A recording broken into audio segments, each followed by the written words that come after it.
It's time to rock and roll! Hey, how's it going, listeners? This is we're back, Wolf Press Podcast. Yeah, it's been a little bit of hiatus, a little bit.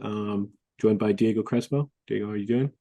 Hi, I'm doing good. Yeah, we have to tell everyone how we had a blood feud going Yeah. on for the last month. We couldn't Uh-huh. even be in the same room together. There's Mm-hmm. definitely no pictures of us in the same space over the last couple weeks hanging out and having good times together. So, Yeah, yeah.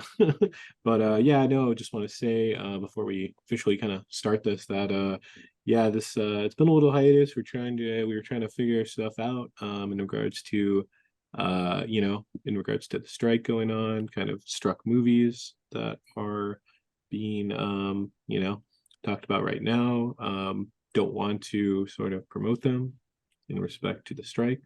So yeah, that's kind of the what we're kind of want to say before we start this, which all support to the strike, but we're getting very creative with topics. So I have a friend, Twitter pal, on as our guest. He works for Discussing Film. We're all friends with everyone there.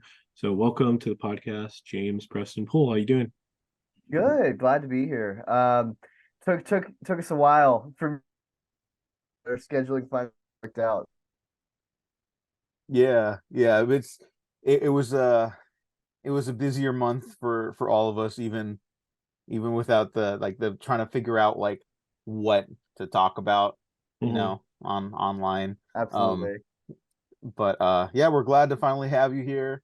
Tell us a little bit about yourself, because we're not going to talk about more recent released horror stuff. Yeah. But Of horror course. in general, like, how did you discover it? Like, do you have like a big love for it? Um, do you have like a favorite like entry point for you? Like, be it a movie, TV show, video game, comics, like, Mhm. yeah, just to tell us a little bit about Right. yourself with that. So my love for horror, which I am definitely a big horror fanatic, so whenever my showed me Stephen King's It miniseries back when I was about 5. Didn't know it was gonna hit me, completely traumatized. Didn't touch horror until I was about in high school. And then from then on, all the slasher movies like Freddy, Jason, all that kind of stuff. Then graduated to Saw, and then just started consuming basically everything I could. I'm all about horror. Uh, I'm all about genre film in general, but there's just something about horror that taps into like those primal emotions, you know? So that's kind of why I gravitate towards the genre. Plus it's one of those only kinds of areas of, media where they just let themselves run buck wild with these crazy concepts. Yeah, that's really true. And like, I think everyone recognizes now that like you're gonna find more original ideas in horror movies right now, because the Hmm. budgets are lower. And for whatever reason, people are more willing to engage with like a man that could enter dreams. Like, Hmm. for horror, it's like, oh yeah, that's a scary concept, and no one questions it beyond that. Or if that happened in like Exactly. a drama, people start asking questions. Now, I'm not saying whether that's good or bad. It's just like kind of the truth of the matter. And I Hmm. I don't know what the deal is with that, frankly. I'm not looking for answers. It's just a funny like question I've noticed in regards to stuff. But yeah, horror feels like where we can let a lot of stuff like loose out into the Yeah. world. Yeah. Right. Horror is completely unafraid of looking stupid, and that's why it's so effective so much of the time because they really will just put it out there. Yeah, yeah. And sometimes you can tell when maybe they're pulling their punches a little bit. And that's always when it's a little disappointing. And that's not me like saying like I want stuff to be inherently edgier or stuff like that, Uh-huh. but it is a genre where you can poke the boundaries a little bit of like what's okay and what's not. And a great Exactly. filmmaker will be able to know when not to push too far also. So, Yeah, um exactly. Yeah. yeah. Or a great horror artist in general too, because we're gonna talk about books today. Mhm. Um, Hmm. Very studious. Yeah. Yeah. I learned how to read finally, specifically for this podcast recording. Mm. So this is a big deal for me. Um, but yeah, I guess I'll guess I'll ask right now too. How did you come to work with Discussing Film? How do you know our buddies there? Yeah, so I want to say through Twitter, really. Oh yeah. I've known their managing editor Andrew for a little while, Mhm. and we would often just shoot the shit, talk about movies and DMs back when there was a lot of stuff happening with various studios. It would always be kind of like the most respectful arguments and discussions. So we have eventually I just pitched to them, and we came into a good working relationship, and I've really enjoyed writing Mhm. for them. They let me cut loose in a way that I haven't really gotten to do with a lot of publications before. So I love all them there. Everyone I've met from Discussing Film has been absolutely great, and happy to continue that working relationship. Yeah, we're big fans of theirs.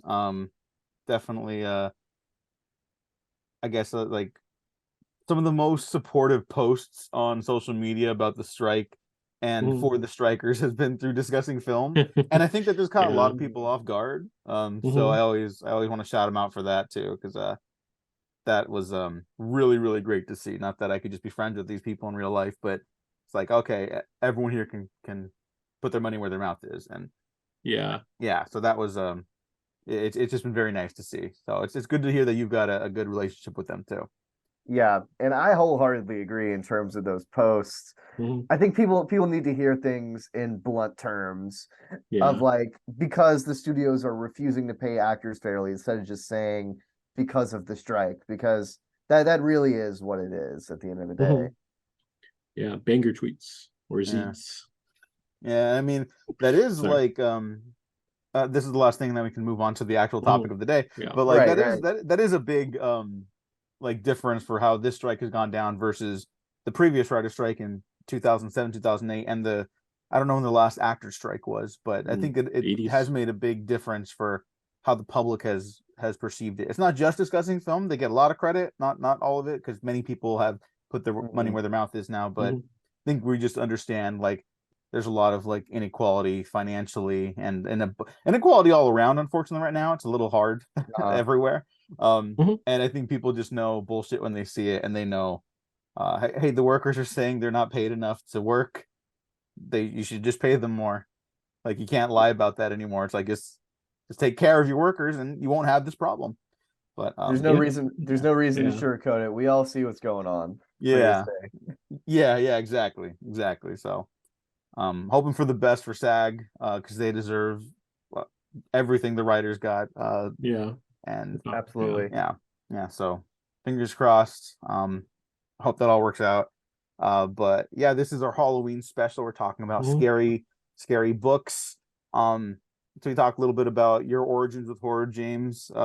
Gene, Mhm. we kind of know each other's like origins of Yeah. horror, Yeah. but we have more listeners this year than the year before. So why don't you just give us a refresher of Yeah. your your history with that? Do a cliff notes. Yeah. Go ahead. Yeah. Yeah, no, just kind of stumbled into it, I guess. Just always enjoyed certain movies like zombie films, especially. Yeah, zombie films, Godzilla movies, I guess. That counts. Yeah, and Godzilla counts. yeah, I would say. Universal. Absolutely. Yeah, Universal monsters, but yeah, just kind of when I was doing like short films and stuff in college and everything, all the horror sort of lent itself to not having any money for anything. So yeah, I just kind of focused more on that because that was just kind of the niche I fell in. But yeah, more or less, yeah, just found it really appealing, just kind of went with it and yeah, enjoy a bunch of horror movies now. So yeah.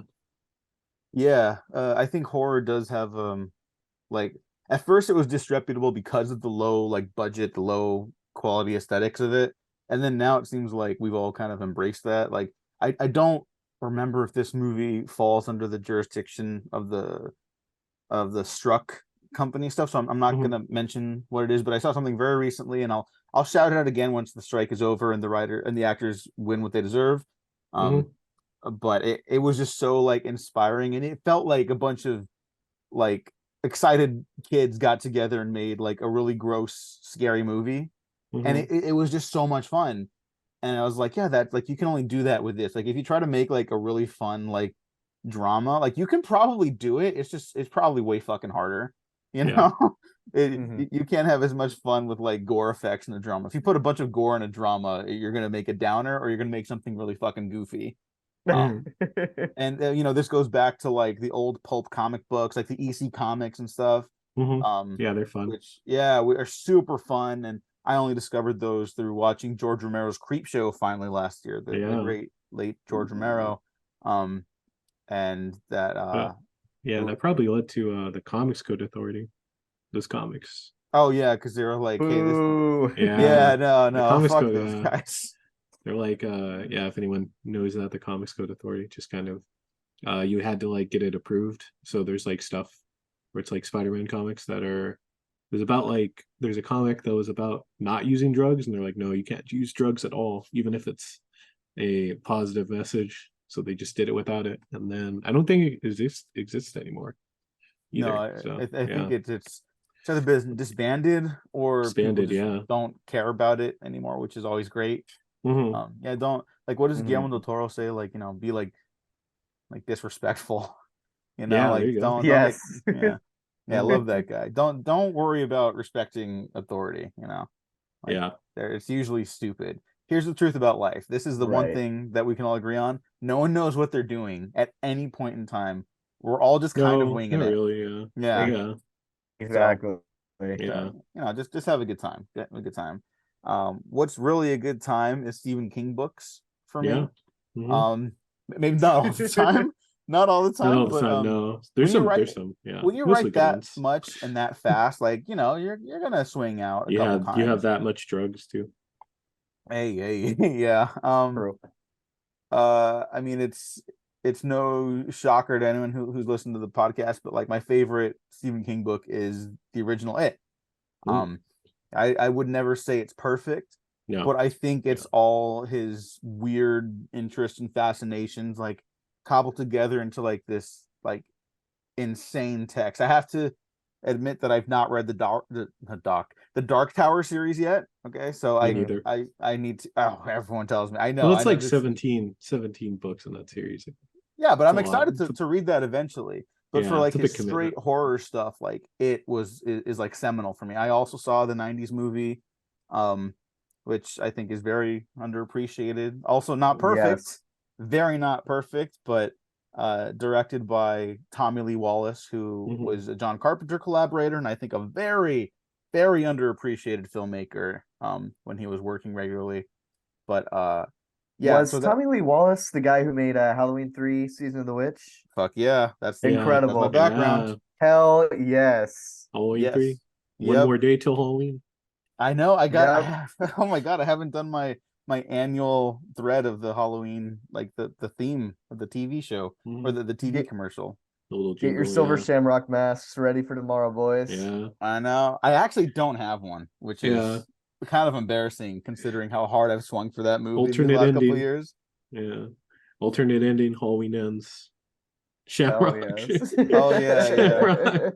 Well, Is it- let's avoid the more recent release, Gene. But Yeah. yes, there's stuff to say about that. Plug, I guess, Crazy ending. listen to the Halloween retrospectives we did over the last couple of Yeah. years because Crazy ending. those are fun. Even the bad ones. Yeah. Yeah. But yeah, so that the Tommy Lee Wallace movie was like a gateway drug to me because I was a scaredy cat for a long time. I didn't watch a lot of horror movies, and if I did, they were like fucking petrifying to me until Mhm. I was like 17, 18, mostly 18. And then I was like, oh, okay. I got really excited about like filmmaking through people like Gene and our friendship and like learning the nuts and bolts of this stuff. And like I was like, oh, okay. It's like I could recognize obviously I knew it wasn't real, but it was like, oh, okay, I could see all the ins and outs of this. And I was like, okay, from there I can like read all about horror filmmakers and other horror writers and like look at all these books. And oh, I found my way back to Stephen King's It. And I'm like, oh, this is a big book. I Mhm. should Good, read this. You could And hurt it's someone with that book, right? Yeah. Yeah. Yeah. Use it as a blunt object. Yeah, you could murder someone with that. You should not, but you could. That'd be a good like premise of murder weapons of book. I'm sure For a someone's book. done that somewhere, but it Somewhere, sounds yeah. very funny. It sounds very funny. Completely original thought from us three. We can use it. Yeah. There we go. Yeah, that's the I mean, that's perfect for horror too, because it's like, oh, a killer stalks students in a high school or a college, and it's like, how many movies are like that? And how many times will I pay to watch every single new one in a theater? Every time. Infinite. Yep. Infinite. Yeah, I'll just keep doing it. Like, if it works, it works, you know? Mhm. But yeah, it like kind of changed my life, I guess, in a way, because it's also why maybe I've not been a fan of theatrical adaptations of it. But it's such like a heartfelt, like, strange book. I know Yeah, it people is. don't like the weirdness at the end. There's one thing I think everyone agrees is like not okay in that book, and I'm not Right, even Oh, gonna repeat yeah. it Yeah. because you Oh, just yeah. know. If you know the book, Yeah. you know what I'm talking about. Right. But like It's- the turtle, I'm actually cool with. I like the I want turtle. more of that because I'm like, what the that can only come from someone's like bender mind, Yeah. you know? Like it's Yeah. that's not a James- normal human thought to come Yeah, up with James something like that. James is also pro turtle. Yes, Oh, James. without a doubt. I'm so disappointed every time an It adaptation is made and we don't go into that cosmic scale. Ah, Good. if I had the chance, to do anything with It, it would be exclusively that damn turtle versus the dead lights. Yeah. Cowards. He should bookend the saga because like I think it could be one movie, but it has to be like 3 hours long, so I'll call it Yeah. a saga, right? Yeah. Uh-huh. You bookend it with the turtle, you know, like Mhm. you're telling an old storybook, and I think it could totally Yeah. work. Everyone's a It- coward. I agree with you 100%. The turtle could be like the crypt keeper telling the story. Mhm. Yeah. Incredible. You're cooking, Diego. You're cooking. Thank you. I try really hard. But James, before we go back to Gene, Mhm. Yes.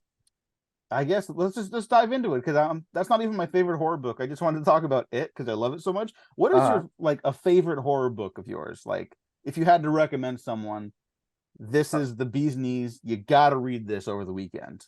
Oh gosh. So there's two huge ones, right? The Mhm. one of them is kind of cheating because it's Mm. not necessarily, I don't know if you'd call it horror or more of like a noir thriller, but genuinely the book that's probably gotten under my skin the most has been Stieg Larsson's The Girl with the Dragon Tattoo. Okay. Which is at the very least involves a lot of horror. Mhm.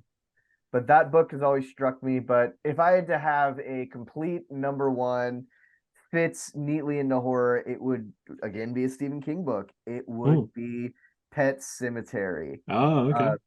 That book is an ultimate feel bad time.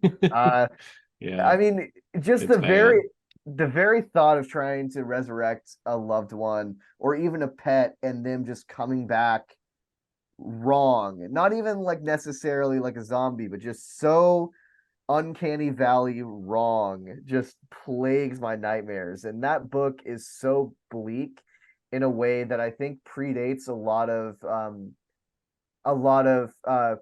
recent films that I won't talk about because Yeah. they're struck, but um it's you can see its influence all over the place in recent Yeah. horror, I'd say. That's a good one. Yeah, that's a great one. There's more recent approaches to that story that I've not vibed with. Mhm.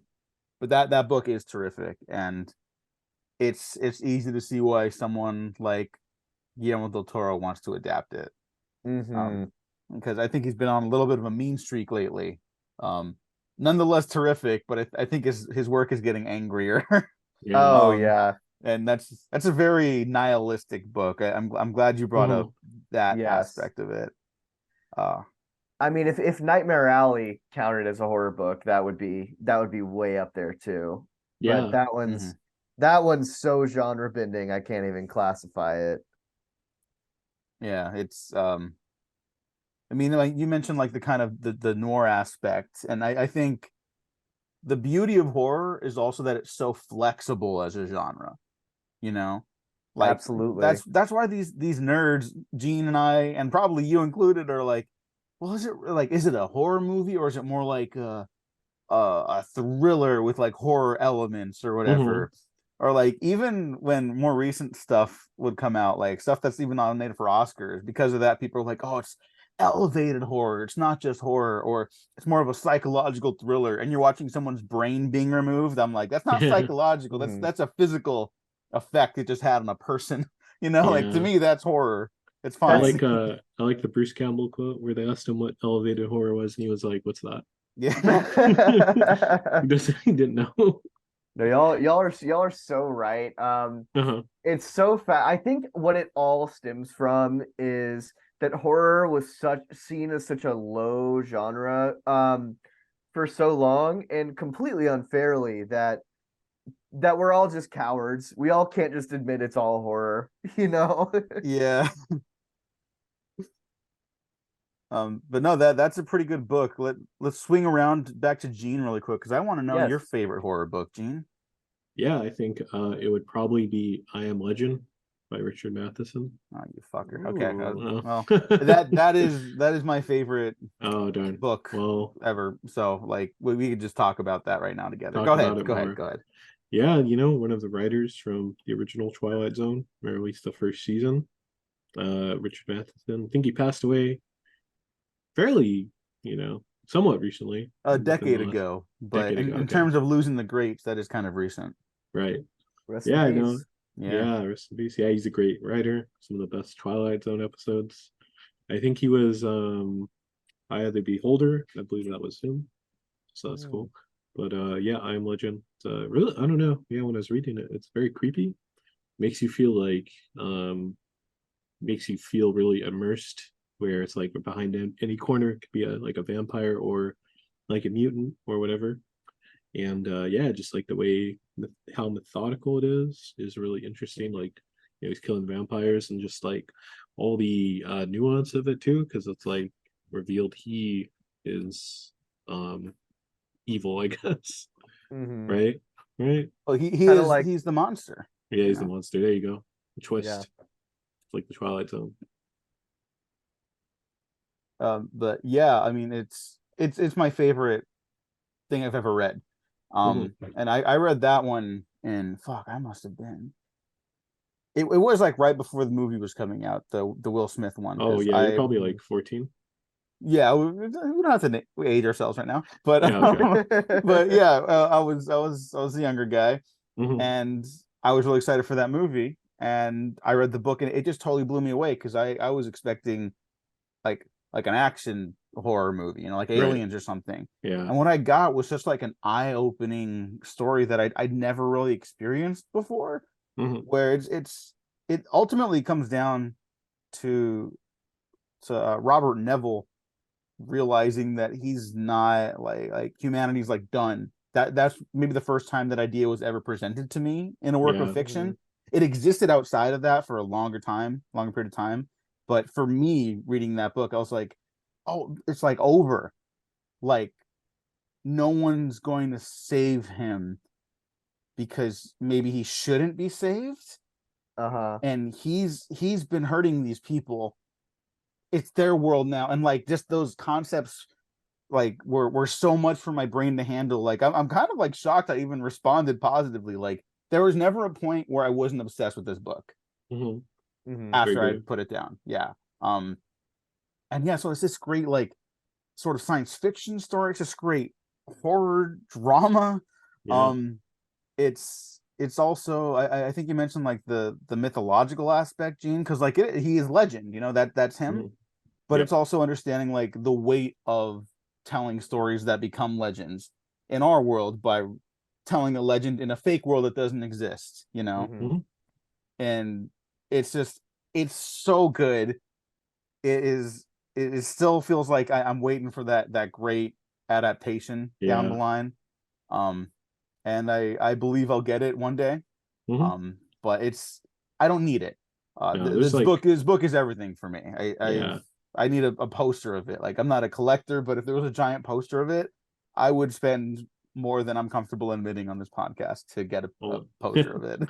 all the vampires and stuff. Yeah. Yeah. Um, I Yeah, got those- chills. I I was got gonna add. chills. Mhm. Oh yeah, go ahead, Gene. Oh no, I was gonna add the short stories were also good at the very end of the oh, book yeah, as they well. they added yeah. Because it's like they adapted that in the Trilogy of Terror.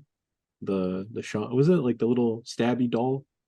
Oh Remember that yeah, what movie? are those little guys called? Oh I don't know. I'm sorry. yeah, I didn't see Trilogy of Terror. I the know of doll. Trilogy of Terror, Yeah, but it's the yeah. doll. Yeah, Okay. The little doll guy. little doll, just like stabbing people. Yeah. And That's hey, terrifying too. who doesn't like creepy dolls? Creepy Yeah, dolls are isn't all that the rage. terrifying? Like a little doll that could like stab you, but It like is. stab you in like your feet or your like knees. Can't really defend that. I mean, you could kick them, You could kick him, but like he's fast. I guess. I don't know. I mean, I'm older, but I can still run. Yeah, there you go. Yeah. I don't have knee problems yet, so Mhm. it's going all right for me. You just gotta wear full Kevlar at all times to avoid something like that. Yeah. Oh yeah. I mean, like, it's getting colder, so I'm gonna be sleeping with like 7 blankets soon. That should Mhm. that should help a little bit, right? To get me in my sleep. It'll think stop so, a yeah. knife. Yeah. Yeah.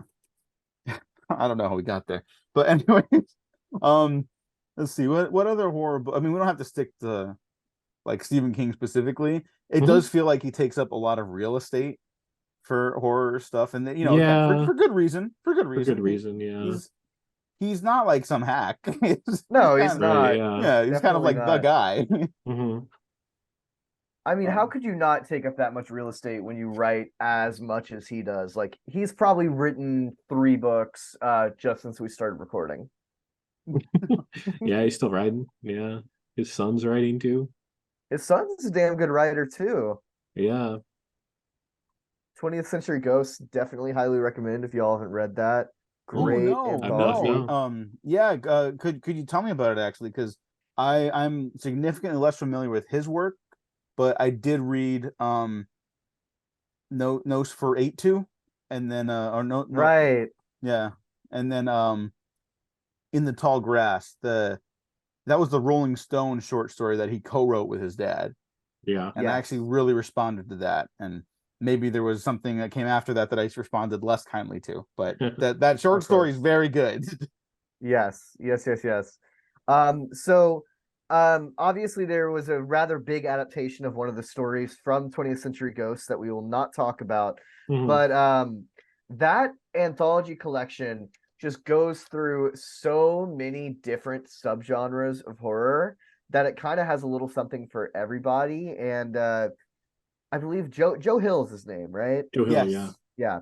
Yeah. Joe Hill, really, you could use this whole book as almost a portfolio of him as a writer, like an introduction to who he is as a writer. There's this great story, I forget the name of it, where that's about this editor of like a horror magazine that receives this really twisted short story, and he must find the writer of it because it's so effective.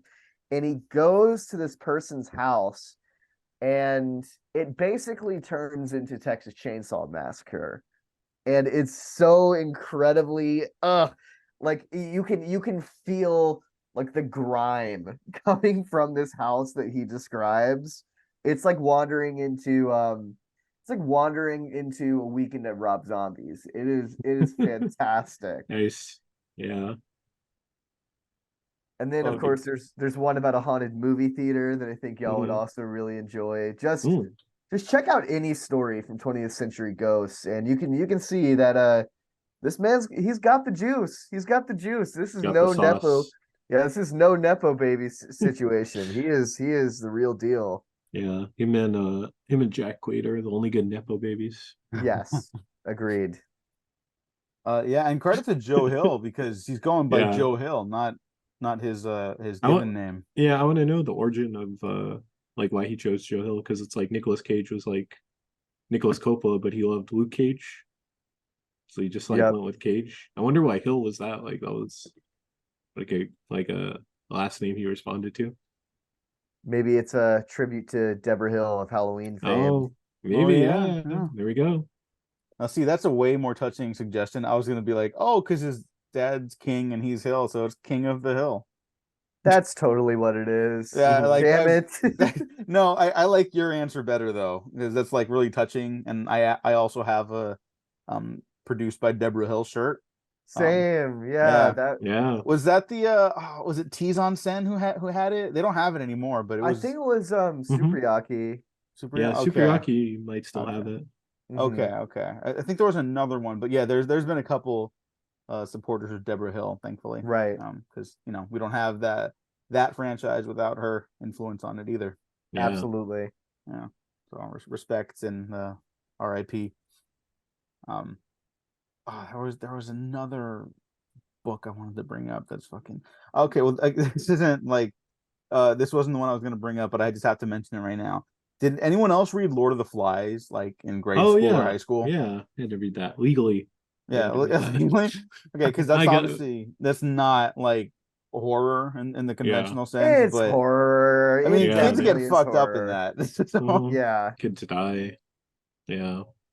the kid getting crushed by the boulder left a pretty big impact on me R.I.P. when I first Yeah. read that. Piggy. Was it Yeah, Piggy? it was Yeah. Piggy.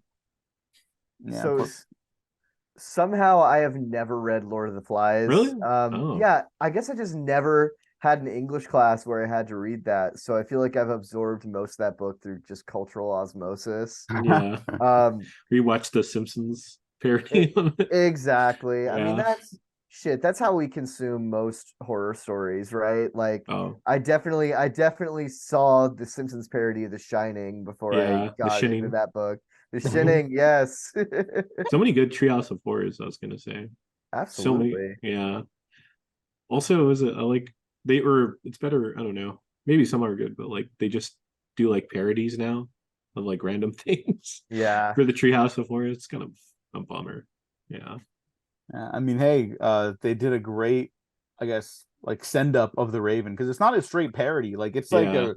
it's actually kind of unsettling. It's like an when you go back. adaptation, yeah. Yeah, when you watch that Treehouse of Horror, it's like it's funny because it's Bart as the Raven, but it's like Is there- this is kind of like scary. Yeah, it's It scary. There's some is. like scary actually. Treehouse of Horrors is gonna. Sorry if I go on a tangent, but No, go for it. the one where it's like Homer gets in the 3D world and then he gets like stuck. Mhm. Oh, that was Yeah. creepy. That was creepy. Yeah, he's like erotic cakes. Didn't know I what that always- was till after. I always bug the shit out of my girlfriend with like quoting something from that.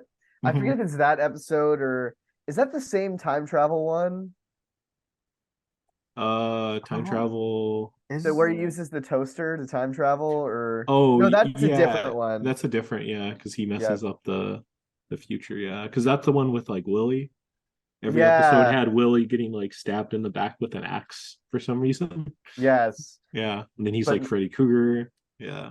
That one definitely caused some kind of existential crisis for me back then because I'm like, wait, if you change one thing in the past, it'll mess up your future.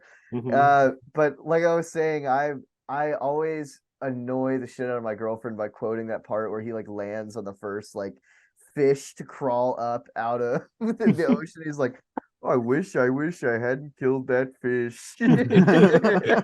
Oh, it's such a good. That show's the best. Yeah, I love that one. I was gonna say I heard that they've gotten better, so it's like got bad. It was bad and then it got good again, or They say that every year. There are Yeah. Simpsons fans that cope every year. Yeah. Yeah, I tap out at season 11. yeah. Yeah. But that marks kind of a good transition, I guess, for I'm interested to know what were y'all's gateway like kids horror books? Because I know what mine was for sure. Do y'all remember Bunnicula? Oh yeah, the Dave Pilkey. The guy No, that did Captain no. Underpants, yeah. Oh no, I don't know this one. Please wait. explain the lore. So the Dave Pilkey one, I know what you're talking about. You're thinking of Dogzilla, which Oh, was Doug's tight. okay. Which was Okay. tight. That was cool too. But Bunnicula was, Mhm. I think, like from the point of view of like a dog and a cat whose like family adopted a new bunny, and they think the bunny is like a vampire because it's like sucking the color Mhm. out of vegetables or Mhm. something like that. But not super scary novels, but if you ever get a chance to look up the covers of those books, they are pure nightmare fuel. Like Yeah, it's you, like a real life bunny, and then they like make yeah, it like they put like fangs and like red eyes on it, and like that is the sleep paralysis demon right there on that cover. Bunnicula. Yeah, Yeah. yeah. That I remember reading that. That one was like really creepy, haunted. I don't know if it haunted my dreams, but bunny vampires. Of course, of course.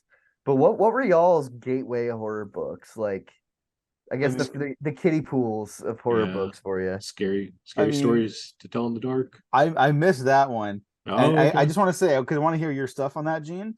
I Mhm. gotta say, as someone who did not read that as a kid and saw like the drawings and such as I got older, and everyone's like, "Oh yeah, I read that when I was like 8 or 10 or whatever." I'm like, "What the fuck? Those are like terrifying drawings. Like Yeah, that would or have Horrifying. fucked the, me up. What do you mean you yeah. read that when you were 10? Like, oh my Isn't there god." like there's stories about like hangings or stuff like that in it or ghosts, right? Yeah, those were hardcore. Yeah, Those went some places sometimes. they were like trying to terrify kids, I guess. Yeah. I don't know, it was like Goosebumps. Is that I Goosebumps read is the big one for me, and I'm yeah. Yeah. noticing a trend because I have the other title I was going to bring up, but I'll bring it up after the kid section Okay. stuff. Because Goosebumps, I'm right there with Eugene. I don't remember a lot of them, but another The- one that really stuck out to me was the Blob that ate everyone oh yeah, I remember that. because Ooh. it's like kind of a riff on the Blob, The Blob, specifically I yeah. think the '80s version of the Blob.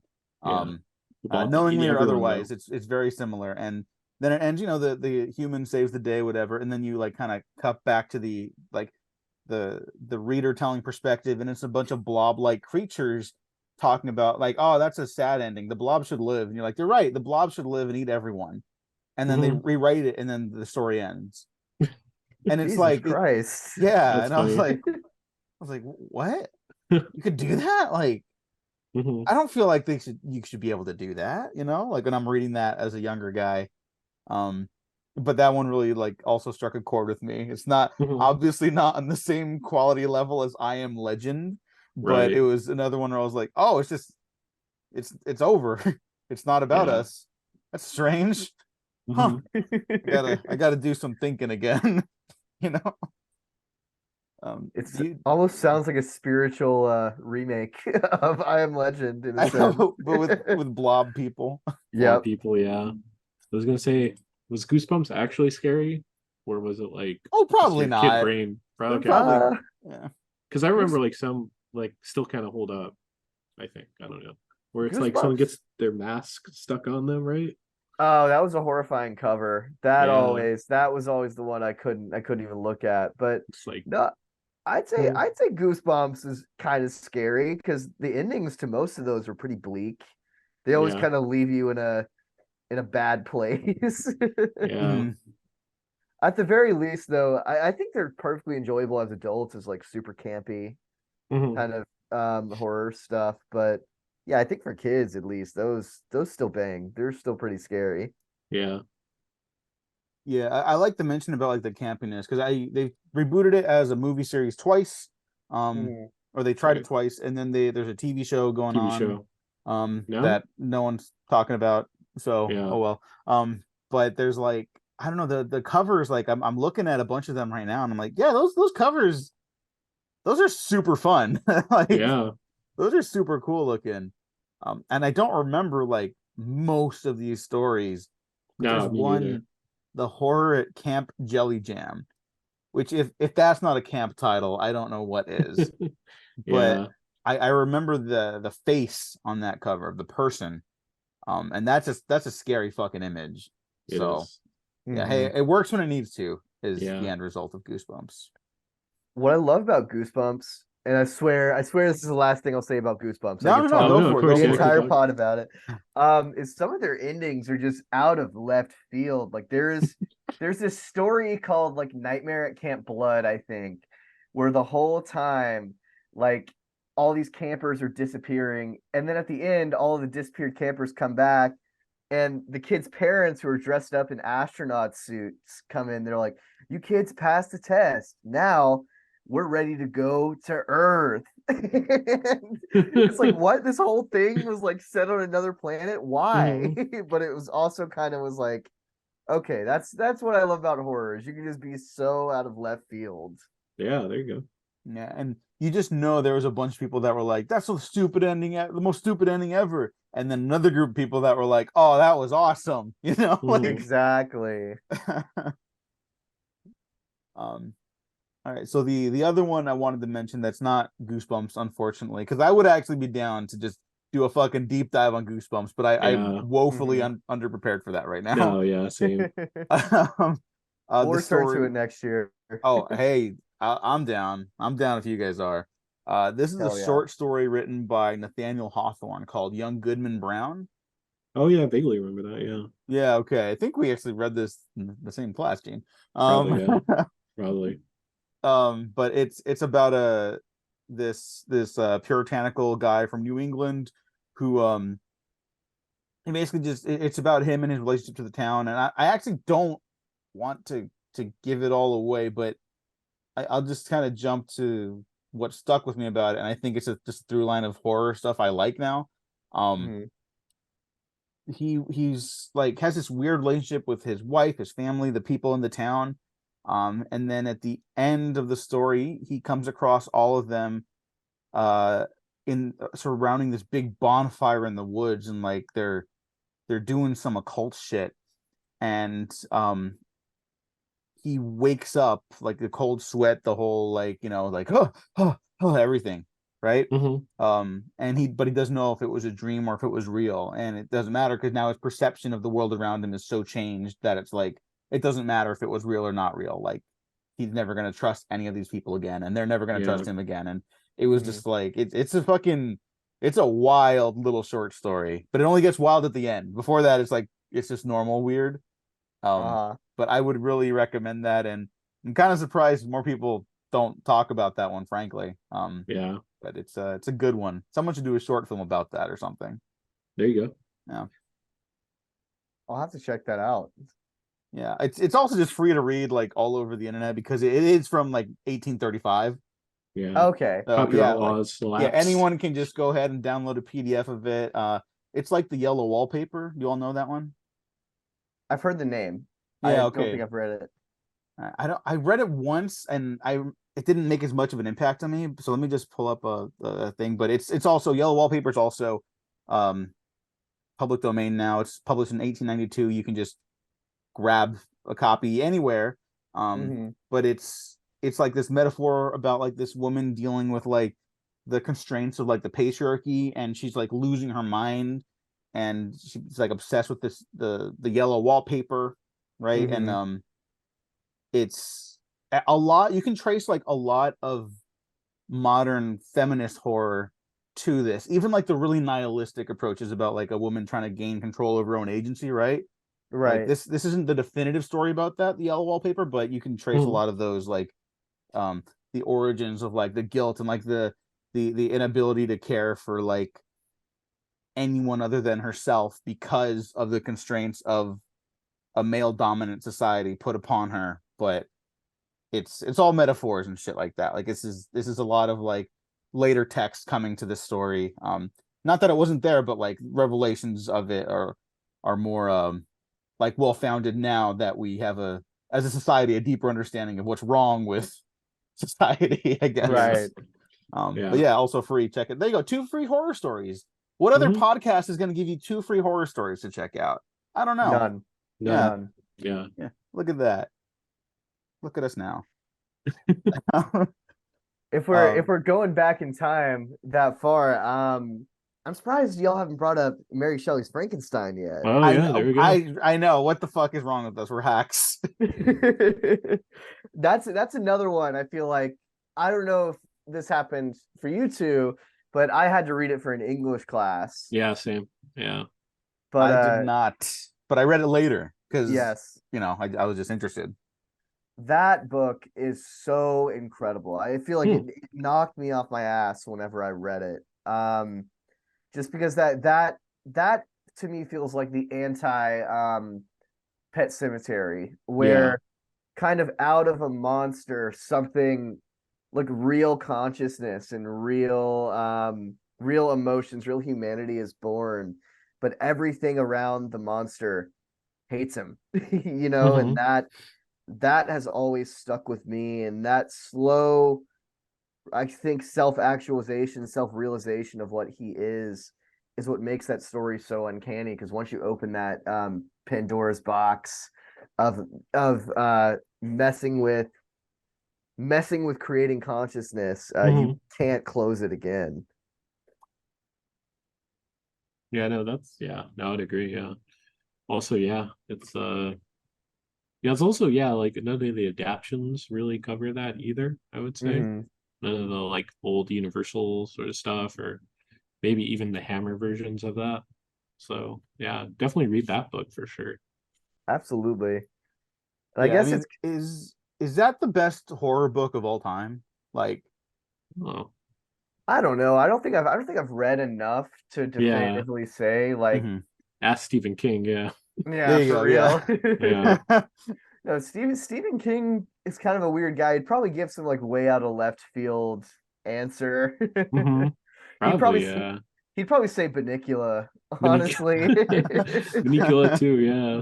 There you go. No, I bet the best horror novel of all time is probably like some kind of like 1600 novel none of us have ever read or heard of, that just has this evil energy around it. But I Yeah. hope I hope to never discover what the scariest novel of all time is, because that would mean that my search is over.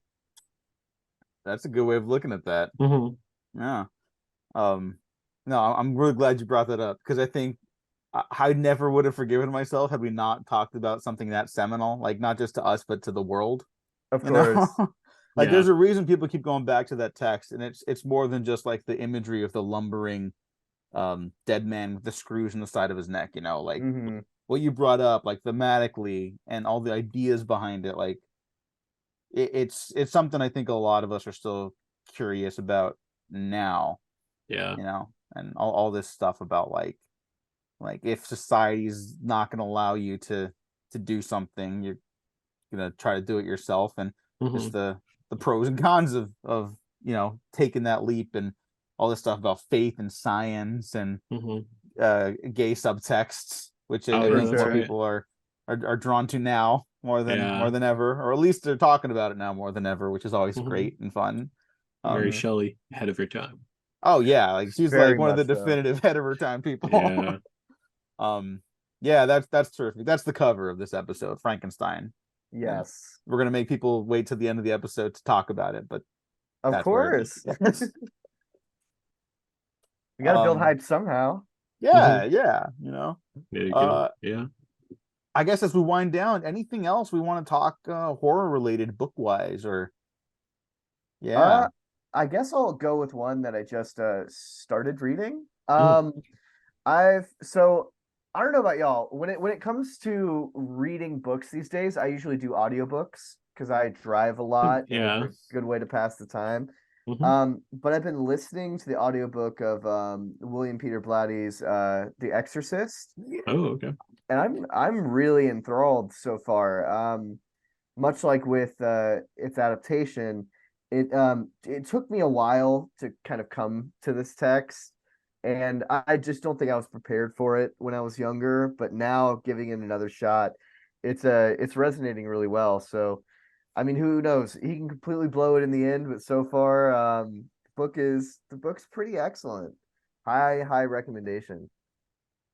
Yeah. Yeah. William Peter Blatty is another fantastic writer, and all of his stuff is very like, I hesitate to say faith based, but because he Hmm. himself was religious, but I Hmm. think the beauty of his works is that you don't have to read them as such. Like the narratives and the themes work regardless of whether or not you believe what he believed, and that was kind of his hat trick. Um, Uh-huh.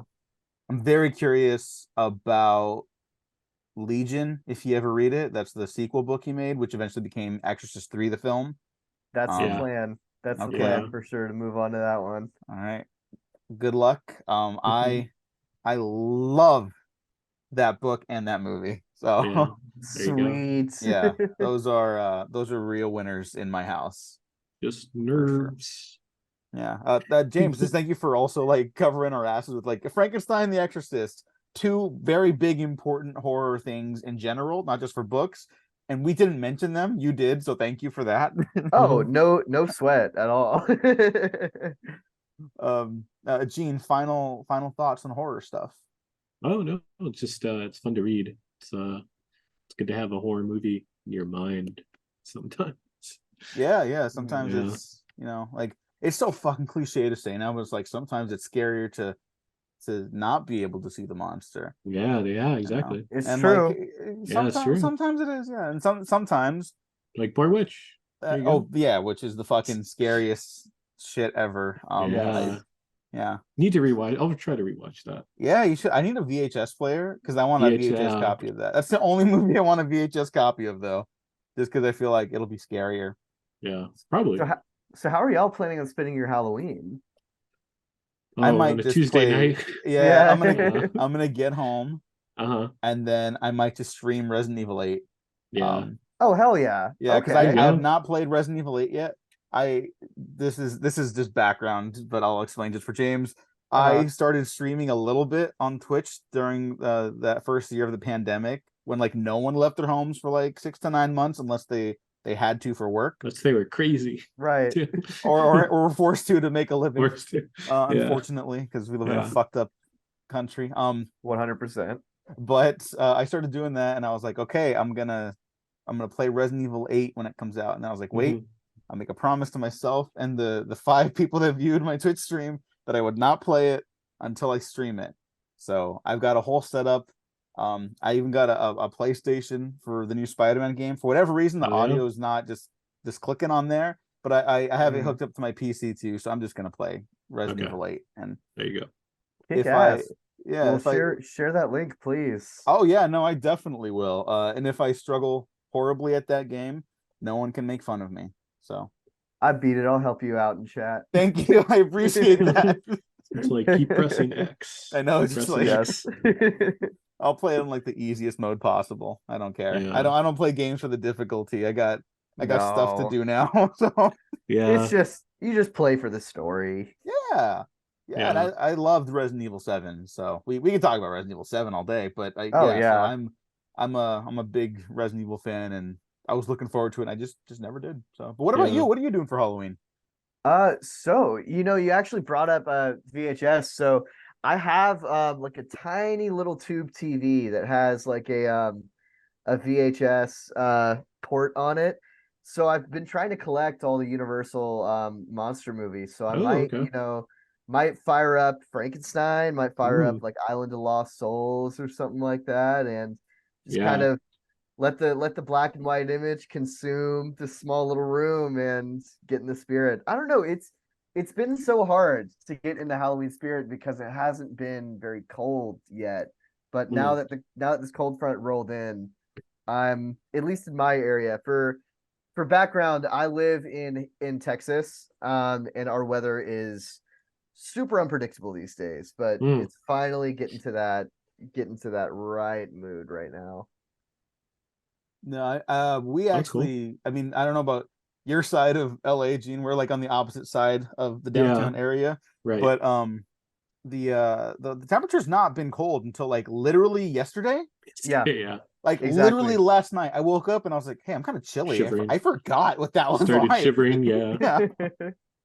So I'm busting out all the blankets tonight, and I'm so happy about that. But yeah, it's like I went to a pumpkin patch and it was warm, and I was like, "This is not okay."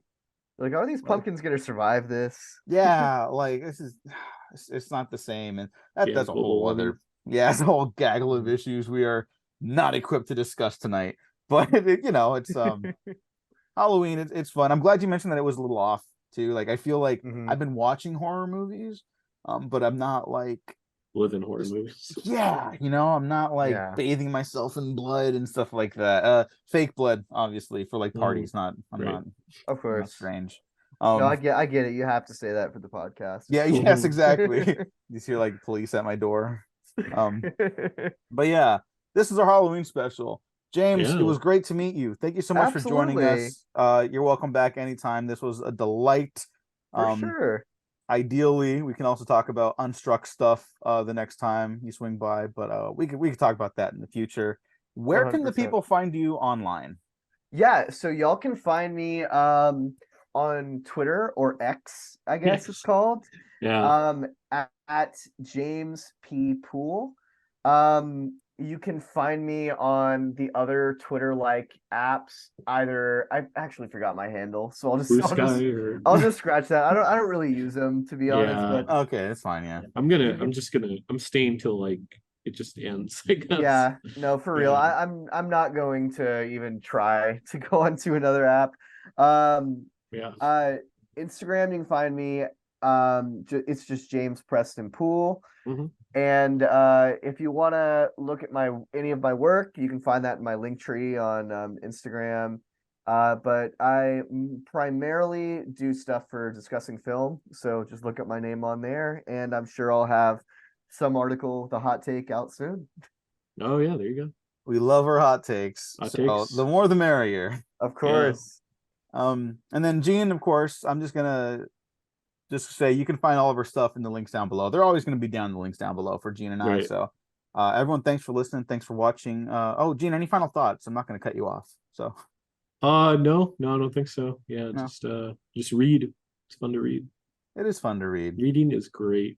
Reading is cool. Audiobooks are also totally fine though, especially if Yeah, you're Yes. driving a yeah, lot. it's cool too. Yeah. LA traffic is fucking absurd. Yeah. Thanks everyone for listening. Thanks for watching. Like and subscribe. If you didn't like this podcast, like and subscribe anyways, because you might find something you do like. All right. Happy Halloween. Take care. We have been professionally unprofessional.